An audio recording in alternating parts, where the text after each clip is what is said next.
South ఇండియాలోనే biggest sorry store మన Varahi silks మన విజయవాడ ఎంజీ రోడ్ లో డిసెంబర్ 4వ తారీఖున ఘన ప్రారంభం. హలో అండి. హాయ్. యంగ్ డైరెక్టర్ అని చెప్పొచ్చు. వారణాసి టైటిల్ కొట్టేశారు కదా మీరు. నాదే వాళ్ళు కొట్టినట్టు లెక్క యాక్చువల్లీ చెప్పాలంటే. రామ రామ అలా అంటే జనాలు ఊరుకుంటారా? బికాజ్ నేను 3 years బ్యాకే నేను అది ట్రైలర్ రిలీజ్ చేశాను and 5 months ago independent film కూడా రిలీజ్ అయింది. అది వారణాసి అనేది వారణాసి కింద క్యాప్షన్ వచ్చేసి ద కాజ్ ఆఫ్ డెత్ అనమాట. వారణాసి అంటే యాక్చువల్లీ ఒక 14-year-old గర్ల్ని ఒకటి రేప్ చేస్తాడు, దాని మీద తీసాను actually movie. Yes, Varanasi. Varanasi నిజంగా వారణాసి అనగానే అందరికీ గుర్తొచ్చేది కాశీ. అఫ్ కోర్స్ శివుడు, of course bodies, of course అక్కడ కాలడం, అక్కడ నదులు, ఆ బోట్, ఇవన్నీ కూడా అదొక డిఫరెంట్ ప్రపంచం వారణాసి కదా.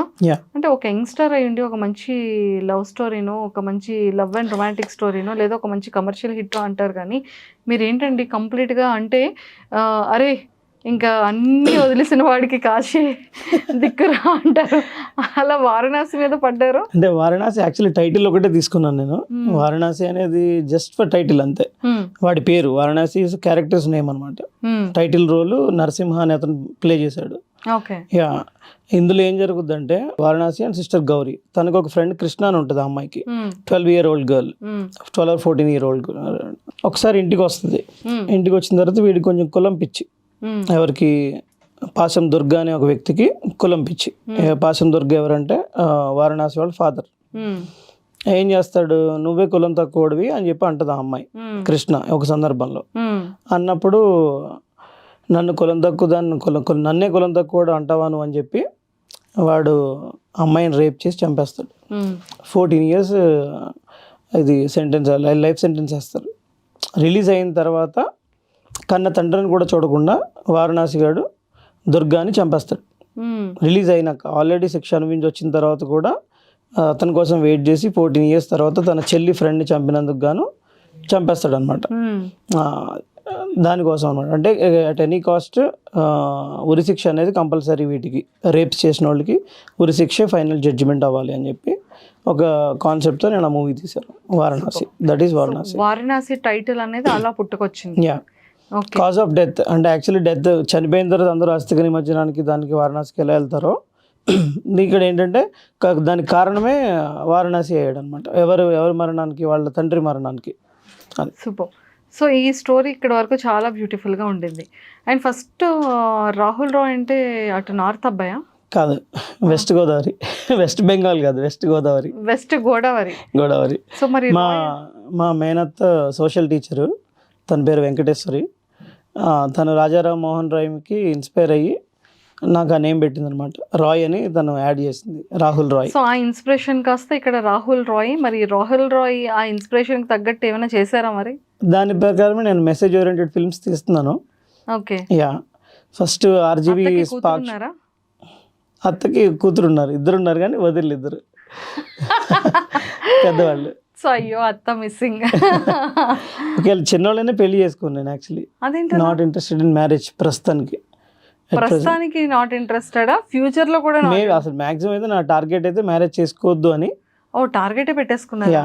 అంటే లైఫ్లో అమ్మాయి మీద విరక్తి వచ్చిన వాడో, లేదో అంటే ఈ లవ్ అనే దాని మీద కంప్లీట్గా తొక్కేమీ లేదు, అసలు మనుషులే కాదు ఈ పెళ్ళి ఇదంతా ఇది మనం ఎందుకు అదంతా కాదు యాక్చువల్లీ అనుకున్న వాళ్ళు లైఫ్ నేను టైం ఇవ్వలేను. ఇప్పుడు ఫిల్మ్ ఇండస్ట్రీ అంటే యాక్చువల్లీ ఏదో బిజీలో ఉంటాం కదా, ఇంకా అంత బిజీ అవ్వలేదు. బట్ రాను బిజీ అయిన తర్వాత అవుట్ ఆఫ్ స్టేషన్ వెళ్ళొచ్చు. ఎవరు చూసుకుంటారు మరి? ఇప్పుడు మా పేరెంట్స్ని ఎవరు చూసుకుంటున్నారు? మీరు ఒక్కడే కదా ఉన్నాను, నేను చూసుకుంటాను. బై ఛాన్స్ నేను చూసుకుంటున్నా అంతే. అందరినీ చూసుకోవట్లేదు కదా బయట. ఎవరి పేరెంట్స్ని పట్టించుకోవట్లేదు. యాక్చువల్లీ ఇప్పుడు రాబోయే మూవీ కూడా పేరెంట్స్ గురించి అనమాట. పేరెంట్స్ని ఎవరు పట్టించుకోవట్లేదు అన్న ఒక కాన్సెప్ట్ మీదే నెక్స్ట్ మూవీ తీస్తున్నాను. అన్ని ఇండిపెండెంట్గా ఎందుకు వెళ్ళిపోతున్నారు అనేది నా డౌట్. ఎవరు సపోర్ట్ లేరా లేకపోతే ఏంటి? ఇండిపెండెంట్ ఎందుకు వెళ్తున్నా అంటే ఫస్ట్ ఎక్కడో విన్నాను నేను, మనల్ని నమ్మి మనమే ఒక 10 లక్షలు పెట్టకపోతే మనల్ని నమ్మి కొన్ని కోట్లు ఎలా పెడతారు బయట ప్రొడ్యూసర్స్ అని విన్నాను నేను. అదేవిధంగా నేను ఏం చేశానంటే వారణాసి అనే ఫిల్మ్ ఈ S24 ఈ ఫోన్తో తీశాను. మొత్తం మేకింగ్ కాస్ట్ 0 చేసి పోస్ట్ ప్రొడక్షన్ మొత్తం ప్రొఫెషనల్స్కి ఇచ్చాను నేను. Like editing, dubbing, DI, music ఇవన్నీ కూడా ప్రొఫెషనల్స్ చేయించుకున్నాను. అప్పుడు నాకు ఫిల్మ్ మేకింగ్ మీద ఒక ఐడియా వచ్చింది. దెన్ మా డాడీకి చెప్పాను, దీని బడ్జెట్ వారణాసికి నాకు ఒక 1 lakh అయింది అంతే. సో దీనికి ఇంకో ఇండిపెండెంట్ ఫిల్మ్ తీద్దాము అని అనుకుంటున్నాను నేను. దానికి ఒక 10 lakhs పెడితే కొంచెం క్వాలిటీ మూవీ ఇవ్వచ్చు మనం బయటికి. ఇది ఓన్లీ టీవీ వరకు వస్తుంది, థియేటర్ రేంజ్ అయితే కాదు కదా, మొబైల్తో తీసింది.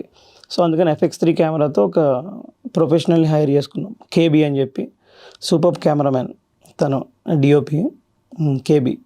అది మా యాక్టర్ రాజా మైలవరపు అని ఉంటారు, ఆయన రిఫర్ చేశారనమాట కేబీని తీసుకోమని చెప్పి. సో ఆయన హైర్ చేసుకుని నేను ఒక అటజని కాంచన్ అని చెప్పి ఒక మూవీ తీశాను. అట్టజని కాంచన్ ఏదో మన తెలుగులో ఏదో ప్రోగ్రామ్ ఉంటుంది, పద్యం ఉంటుంది. అవునండి, పద్యం 10th క్లాస్లో ఉంది. ఆ పద్యం వచ్చేసి, ఆ పద్యాన్ని కాపీ చేశారా మీరు? టైటిల్ ఒకటి కాపీ చేస్తాను, పద్యాన్ని కాపీ చేయలేము అది, ఎందుకంటే అది హిమాలయ పర్వతాల గురించి ఉంటుంది. నేను అక్కడ దాకా వెళ్ళేంత బడ్జెట్ లేదు నాకు, జస్ట్ టైటిల్ ఒకటి తీసుకున్నాను అంతే. టైటిల్ వరకు తీసుకున్నాను.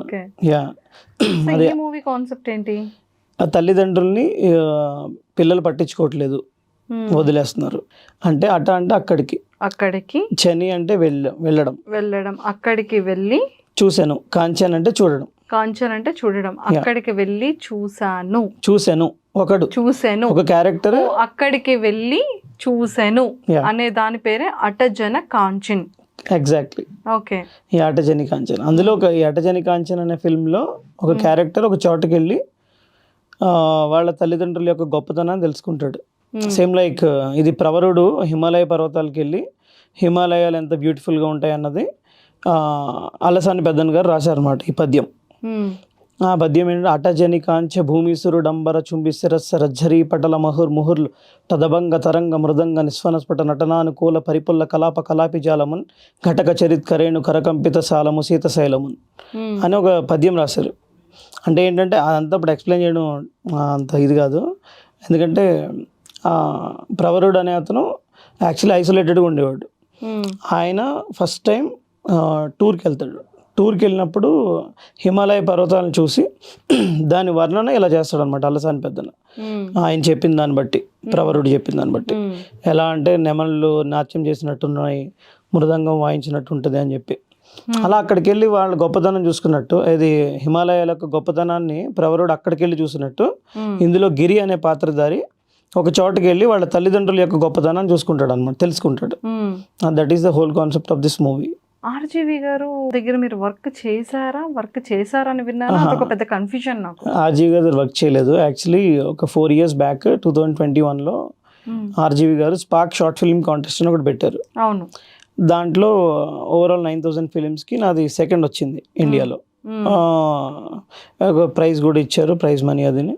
అప్పుడు ఒకసారి వాళ్ళ టీంతో నేను మీట్ అయ్యాను. నేను టీం మీట్ అయితే ఏడీ కింద చేస్తారా, ఇంట్రెస్ట్ ఉందా అని అన్నారు. ఏడీ కింద అయితే చేయనండి, నేను డైరెక్ట్ మూవీ తీద్దాం అనుకుంటున్నాను, ఎందుకంటే ఎక్కడైనా చేస్తే వాళ్ళ ఇన్ఫ్లుయెన్స్ నా మీద ఉంటుంది కాబట్టి. So I don't want to be assistant director అని అన్నాను. డైరెక్ట్గా నాకు నేనే నేర్చుకుంటానని చెప్పాను, ఎక్కడ నేర్చుకోనని చెప్పి. సరే అని చెప్పి అప్పుడు దాన్ని బట్టి నేను ఇండిపెండెంట్ ఫిల్మ్స్ తీయడం మొదలుపెట్టాను అనమాట. This is my 2nd independent film actually. దానికి ముందు ఆర్జీవి దాంట్లో చేసింది actually 2 minutes short film actually, అంతే, ఓన్లీ 2 minutes ఫిల్మ్.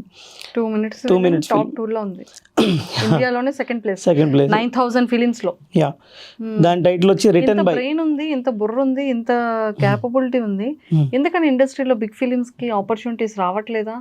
ఇంకా అప్రోచ్ అవ్వలేదు యాక్చువల్లీ. మీరు అప్రోచ్ అవ్వలేదు? యా, అది ఆర్జీవీది అయిన తర్వాత మా ఫ్రెండ్స్ జ్ఞానేశ్వర్ రెడ్డి అని ఒక అతను ఉంటాడు, మా బీటెక్ క్లాస్మేట్, తను ఇంకొంతమంది ఫ్రెండ్స్ అందరూ కలిసి ఇన్వెస్ట్ చేస్తా అన్నారు. ఆల్మోస్ట్ మేము బోర్డ్ అవుతున్నాం ప్రాజెక్ట్కి.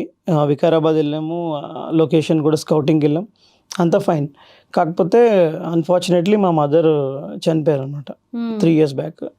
చనిపోవడంతో ఇంక నేను మా ఫ్యామిలీని చూడడానికి వెళ్ళిపోయాను. Yeah, I had to go to my home town to take care of my family. Yeah. నాన్నగారు ఏం చేస్తుంటారు? రిటైర్డ్ అంటే యాక్చువల్లీ ప్రైవేట్ ఎంప్లాయీ. ఇంతకుముందు తణుకులో, మా ఊరు తణుకు, వెస్ట్ గోదావరి, వెంకటేశ్వర థియేటర్ అని చెప్పి ఆకుల బాబు గారు, యా, ఆకుల బాబు గారు ఆయన ఇదనమాట ఓనర్ దానికి. ఆ థియేటర్లో మా డాడీ వర్క్ చేసేవారు అసిస్టెంట్ మేనేజర్ కింద. టికెట్ కౌంటర్ దగ్గర ఉండేవారు. సో ఈ ఫిలిం డైరెక్షన్ అనేది అక్కడ నాన్నగారి దగ్గర నుంచి స్టార్ట్ వచ్చింది యాక్చువల్. అంటే ఆ థియేటర్లో నేను తీసిన సినిమా పడాలి అన్నది యాక్చువల్లీ ఒక డ్రీమ్ నాది, ఒక చిన్న dream. That is not my life time dream అది, కాకపోతే ఒక చిన్న డ్రీమ్ ఉంది నాకు. దాంట్లో మా డాడీ వర్క్ చేసిన థియేటర్లో నా సినిమా పడాలి అన్నది నా డ్రీమ్ అనమాట అది. సో ఇంకా ఎవరిని అప్రోచ్ అవ్వలేదు? అంటే అప్రోచ్ అయ్యాను ఒక ఓటీటీకి అప్రోచ్ అయ్యి ఈ మూవీని మొత్తం చూపెట్టాను, ట్రైలర్ చూపెట్టాను. అండ్ దెన్ వాళ్ళు ట్రైలర్ నచ్చింది, ఫుల్ మూవీ కూడా చూశారు. ఆల్మోస్ట్ సైన్స్ అవుతున్నాయి ఓటీటీలో, వాళ్ళు టెలికాస్ట్ చేస్తానన్నారు. బట్ ఇప్పుడు ఒక 2-3 hours బ్యాక్, ఈ ఇంటర్వ్యూకి ఒక 2-3 hours బ్యాక్ నాకు కాల్ వచ్చింది. అదే మా అసిస్టెంట్ డైరెక్టర్కి వచ్చింది, ఆదిత్య. జయమ్మ పంచాయతీ అని చెప్పి ఒక మూవీ డైరెక్టర్, వాళ్ళ టీం నుంచి కాల్ వచ్చింది మా అసిస్టెంట్ డైరెక్టర్కి. సార్ మీరు అటజని గాంచి అనే సినిమా తీస్తున్నారు కదా, దాని మీద ఆల్రెడీ మేము 2 years బ్యాకే టైటిల్ అనౌన్స్ చేసాము. సో మీకు ప్రాబ్లం అవుద్దేమో, if it is on YouTube there is no problem, but if you go with OTT or theatres it will be a mess for you and copyright issue పడుతుంది అని అన్నారు. So నేను ఇంకా మా టీంతో డిస్కస్ చేశాను, ఇప్పుడే చేసి పోనీ వదిలేసుకోవచ్చు కదా, టైటిలే కదా, మనం మారుద్దాం, టైటిల్ మార్చి చేద్దాము, ఓటీటీకి వెళ్ళడం కన్నా గొప్ప ఏముందని అన్నారు. నో, యాక్చువల్లీ నేను వెళ్ళదలుచుకోలేదు. ఈ టైటిల్ నేను ముందుగా డిసైడ్ అయిపోయాను యాక్చువల్లీ, అందుకని యూట్యూబ్లోనే రిలీజ్ చేద్దామని డిసైడ్ అయిపోయాను. ఓకే, సో యా యూట్యూబ్లో లాంచ్ చేద్దామని అనుకుంటున్నాను ఈ ఫిల్మ్. ఇక్కడ ఏ ఛానల్? మన పంచ్ ప్రసాద్ గారు ఉన్నారు కదా, జబర్దస్త్, అవును, ఆయన మా బ్రదర్ అవుతారు. ఓకే, ఆయన ఛానల్లో ఇచ్చేది టెలికాస్ట్ చేద్దామని డిసైడ్ అయ్యాను. సూపర్.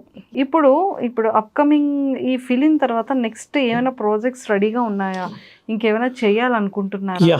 మీ టార్గెట్ ఏంటి? ఇండస్ట్రీకి ఎలా రావాలనుకుంటున్నారు? నా టార్గెట్ అంటే యాక్చువల్లీ ఆల్రెడీ 18+ స్క్రిప్ట్స్ నేను రిజిస్టర్ చేయించుకున్నాను. I'm already member of Telugu senior writers association మెంబర్ని, అయితే అసోసియేట్ మెంబర్ని, not a life member, because నా పేరు ఇంకా స్క్రీన్ మీద పడలేదు కాబట్టి అసోసియేట్ మెంబర్ ఉంది నా దగ్గర. స్క్రిప్ట్స్ అవి రిజిస్టర్ చేయించుకున్నాను నేను. అది నరేషన్ ఇవ్వడానికి అయితే రెడీగా ఉన్నా. If any producer comes I will definitely narrate my stories. Actually వాళ్ళు రారు, నేను వెళ్తాను, నేను వెళ్ళి నరేట్ చేస్తాను. ఇది అయిన తర్వాత అప్రోచ్ అయితే బాగుంటుంది కదా అని చెప్పి. యంగ్ హీరోస్కి ఒక స్టోరీ ఉంటుంది, ఒక కాన్సెప్ట్ ఉంటుంది, ఇలాంటి యాక్టర్స్తో చేయాలి అన్న టార్గెట్ పెట్టుకొని స్టోరీ డైరెక్టర్స్కి ఏదైనా ఒక మంచి కాన్సెప్ట్ డైరెక్షన్ ఇలా అని పెట్టుకొని ఆల్రెడీ రాసుకుంటారు. అవును, ఐదర్ ప్రభాస్ గారు ఈ కాన్సెప్ట్ అయితే మాట మీ దగ్గర ఉన్న స్టోరీకి ఒక హీరోని ముందుగానే ప్రిపేర్ అవుతారు. అలా మీ దగ్గర ఉన్న స్టోరీస్లో మీరు ఏ హీరోస్తో ప్రిపేర్ అవ్వాలి? 18 హీరోలు ఉన్నాయి నా దగ్గర, అన్ని కథలే actually, only stories are heroes. నేను అది మాత్రం స్టబ్బన్గా చెప్పగలను, స్టోరీ లేకపోతే ఏం లేదు. నేను హీరోని డిసైడ్ అవ్వలేదు, to be frank, stories are heroes అనమాట. Your stories your main heroes. Yes, అందుకే నేను actually first movie title return by అని పెట్టుకున్నాను. నేను మూవీ టైటిలే రిటర్న్ బై. అందులో ఏంటంటే ఒక ఫాదరు కోవిడ్కి భయపడి వాళ్ళ కూతుర్ని ఒక అడవిలో దాచేస్తాడు. అక్కడికి దాని బాయ్ ఫ్రెండ్ వెళ్తాడు. వెళ్ళేసరికి ఆ బాయ్ ఫ్రెండ్ మీద కోపం వచ్చి చంపేస్తాడు. అక్కడ ఏంటంటే your end is written by your actions అని చెప్పి ఉంటుంది. మీ ముగింపు మీ చర్యల ద్వారా రాయబడుతుంది. వాడు ఆ టైంకి అక్కడికి వెళ్ళకపోయి ఉంటే గర్ల్ ఫ్రెండ్ మీద వ్యామోహంతో వాడు చనిపోకపోతాడు. అది రిటర్న్ బై అనమాట. అంటే రిటర్న్ అంటే నా ఉద్దేశం స్టోరీ, నాకు actually story is my hero అనమాట, అదే హీరో. ఎక్సలెంట్ అండి. యా, సో ఫైనల్లీ చాలా స్టబాన్గా 18 కాన్సెప్ట్ అంటే ఏంటేంటి ఉన్నాయి చెప్పలేం కదా, అది ఓపెన్గా చెప్తే ఎలాగా. లవ్ స్టోరీసా, లేకపోతే కమర్షియల్ స్టోరీసా, లేకపోతే హారరా, అంటే ఒక కంప్లీట్ ప్యూర్ జానర్స్ మీరు అడిగారు. జానర్స్ యాక్చువల్లీ నేను మెయిన్ స్ట్రెంగ్త్ వచ్చేసి థ్రిల్లర్, సస్పెన్స్ థ్రిల్లర్స్, మిస్టరీ ఇవి రాస్తాను.